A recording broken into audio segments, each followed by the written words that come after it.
we look around the league and we see other guys with that label, like Shane Steichen, and what he's able to do, even if he is just getting the first read open, that's incredible. And also the offensive line is helping. And then you look at Kevin O'Connell and the success that he's had with a rotation of quarterbacks. There are quarterback gurus in this league. And the more we see, the more we see around this league, I think the less that label certainly applies to Brian Daboll. He also has a much better offensive line there too. Let's be honest. Sure. I think, and he has good weapons, and he has a coach who believes in him. I think after 2022, when we saw whenever those issues started with him and Daboll, I think there was no coming back from it. And regardless of what they tried to do, they tried to fix the O-line. They brought in Malik Neighbors. They did whatever they thought they could do. But I think there was no repairing that. And I think, we saw it with Daboll and Wink. The issues that him and Kafka had with the play calling, he seemed like he was not that thrilled after the Commanders game when he was asked why Abdul Carter, Kayvon, and Burns only played 8 snaps together. Like, I don't know what goes on in that building, especially with the coaching staff, but I very much believe that Brian Daboll is a my way or the highway type of guy. And I think once you have some sort of issue with him, there's no coming back from it. And I think that's exactly what happened with DJ. I think when he went over there, he's got a coach who is not only a very good coach, but someone, again, who wanted him with the Vikings, wanted to help him, did whatever he could. And now he goes to the Colts and he's in a good situation, the right one for him. Daniel Jones even mentioned that the Vikings did things way differently and they helped him out a lot, even though we didn't even play. Again, it's just when you watch players leave this organization and then become better, and Barkley was great here. Barkley became the best player in the NFL. McKinney was great here, and McKinney led the league in interception. I mean, it just goes to show you everybody leaves. Julian Love became a Pro Bowler. Leonard Williams hit another level. Right. Will Hernandez hit another level. Like, what is going on here? How about Ben Bredesen, Ashawn Robinson? The list goes on. Neal, wherever he goes next year, he won't miss a game, and he'll be a Pro Bowl level tackle. Watch. Jalen Hyatt, too. Yeah, Hyatt will be – Hyatt's going to catch on somewhere and have 160 yards against us. They should trade him to the Chiefs on Monday. They should.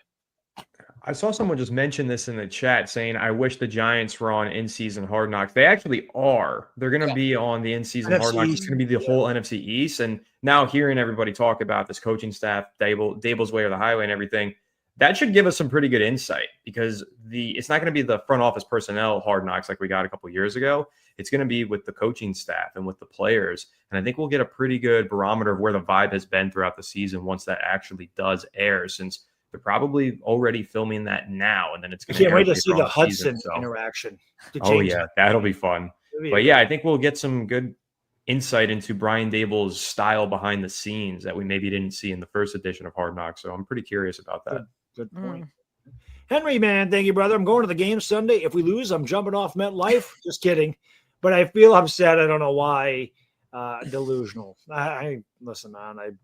You feeling upset? I'm with you. I feel like the Giants can win this game. It's not delusional, maybe a little bit. It's called fandom. Called fandom. I can't tell you how many times at the end of a game I get on here and scream, I'm done. Why do I bother? I can't do that. And I do it every week because after I'm pissed off and I go upstairs and relax and sleep on it and wake up, all right, on to the next game. It's usually what happens. So, well, it's also they're coming off a game where we saw an offense that was outside of the penalties was functional. They scored touchdowns. They were able to move the ball successfully. Like, we finally saw a team that kind of played complementary football, and we haven't really seen that in a long ass time. It's been at least a year probably since the last time we won a football game. So, outside of that Colts game. So I think there's a reason to be optimistic, right? Again, from week 1 to week 2, they made a massive jump. If they can do that with the penalties, then there's no reason why we shouldn't, at the very least, be competitive and keep this game close. Agreed. Cole, thank you, brother. Do we completely blow it up if this continues? Or does Shane get a new coaching staff? What do y'all want to see happen if it comes to it? It's a great question. You got to get rid of everybody. That's the way I look at it. It's too early, Cole. I mean, I got to see ultimately, and it's all about Jackson Dart, period. When it for me, at least, in terms of the likelihood of them coming back next year. Well, Dart couldn't have done better than Wilson did on Sunday. Once Jackson Dart gets inserted into the starting lineup, I think it'll be relatively early at this point. And maybe it won't be. Maybe they do beat the Chiefs. Well, that Russ talk stopped. Oh, no. There's no way you can bench Russ now. It's not happening this week. Yeah. No way, no doubt about it. But if the team starts 0-4, I think it's very likely it could be week 5 against the Saints. We'll see.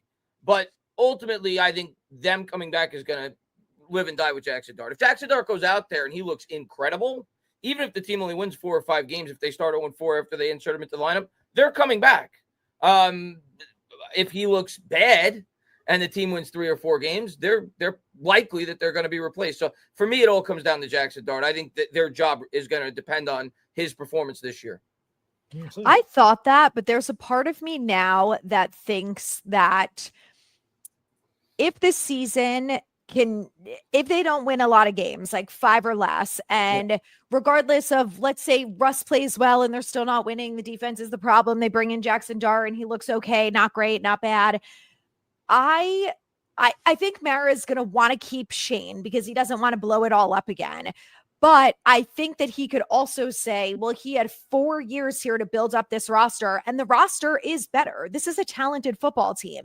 It's the coaching that's not taking it to the next level. So if they win 3 games again and they have the 2nd overall pick, well, I don't care about Jackson Dart at that point. You fire everyone. I think you fire everybody if you have the number 1 or number 2 pick, because the job's never going to be more attractive to another GM or head coach. You have a high pick. Like you said, there is some talent on this roster. So I think if it gets to that point, I think they blow it up. Now, if they have the 6th pick and Jackson Dart looks really good, I think they're both coming back. That's where I stand.